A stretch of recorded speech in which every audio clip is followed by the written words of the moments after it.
there's a couple of things that have some intertwining elements to them, but they're kind of grinding our gears over here There's a little couple bit. things. There's So a couple things. we have to dive right into it. Take a little trip onto the side of things that we like to call Fremd's feelings. All right, guys. So I want to talk today in this segment of Fremd's feelings is Nate Diaz. He's come out recently and said that he feels like a prisoner being held hostage in the UFC, and he wants out of his contract. And, listening to his interview with Helwani, you would think a couple things. Maybe some people would say that he's scared to fight the crop that is in there right now. I say you're wrong, but whatever. He wants out of his contract, period. He wants out. And why does he want out, Curtsy? He wants to fight Jake Paul. There is no other fight for Nate Diaz that makes sense.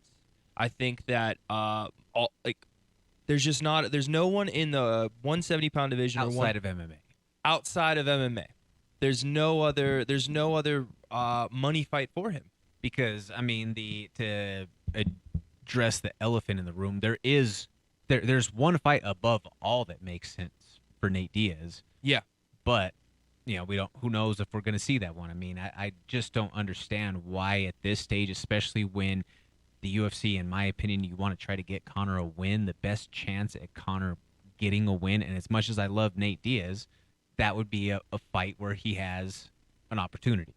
It's not going to be going back in there and fighting against a world champion or going back in there with someone like Dustin again right away. It's just not going to happen. That's not a good idea. That's not a good idea, especially for your career and what you want out of it in the end.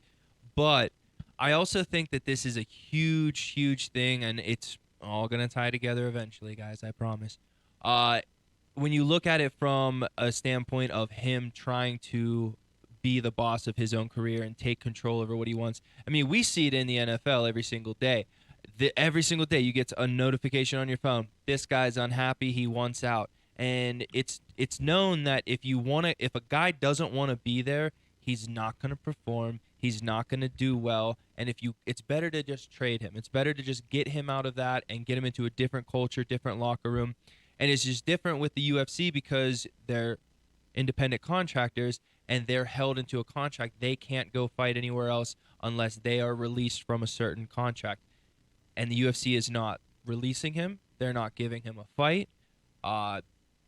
It's going to be huge if he eventually does get let go, or if he does get offered a fight. And how does he go in and perform? If it's not a Conor fight, if it's say Hamzat, does he go in and just make it a quick one? Does he fight and then take the beating and then just dip? The way it's gonna fold out, I think, is gonna have precedence on the way fighters get paid.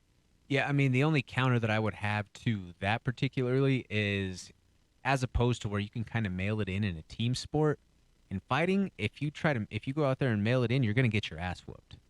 Yeah. So that's 100%. I feel like the stakes are a little bit more severe if you don't treat it seriously. And just off of his nature alone, I don't think that you throw Nate Diaz into a fist fight, he's never going to roll over for anybody.